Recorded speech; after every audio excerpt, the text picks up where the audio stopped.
Nuovi sviluppi a qualche mese di distanza dall'operazione Camaleonte, che ha portato lo scorso marzo all'arresto di 33 persone coinvolte in un ampio giro 'ndranghetista di usura ed estorsioni in varie province del Veneto. I carabinieri del nucleo investigativo di Padova e i finanzieri di Mirano hanno eseguito un'ordinanza di custodia cautelare in carcere nei confronti di un calabrese già ai domiciliari dopo la precedente inchiesta, accusato di estorsione aggravata dal metodo mafioso.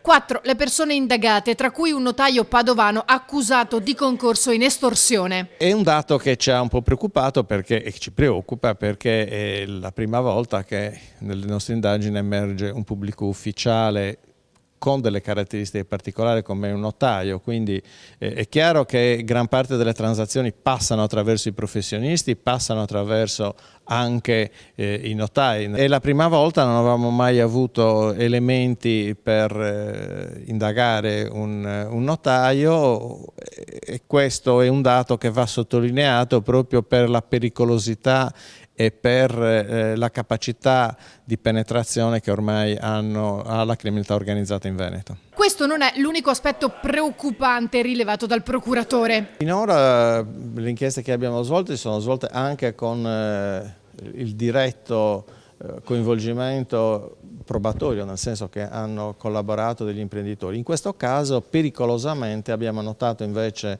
un sistema omertoso un po' troppo diffuso in relazione ai fatti che sono emersi e quindi un pericolo che è giusto segnalare da subito di paura, di non partecipazione, di non completa fiducia forse nell'istituzione dello Stato e sul quale però è necessario assolutamente fare chiarezza come stiamo cercando di fare. 11 gli imprenditori vittime, soprattutto i più piccoli, e questa scarsa collaborazione ha reso alcuni di loro oggetto di perquisizioni necessarie per acquisire materiale probatorio che non hanno fornito durante gli interrogatori da parte degli investigatori che hanno operato tra le province di Venezia, Treviso, Vicenza, Padova e Rovigo. È necessario che gli imprenditori abbiano fiducia nell'istituzione dello Stato e non pensino di poter gestire in maniera autonoma come singoli soggetti i rapporti con la criminalità organizzata. Non è così.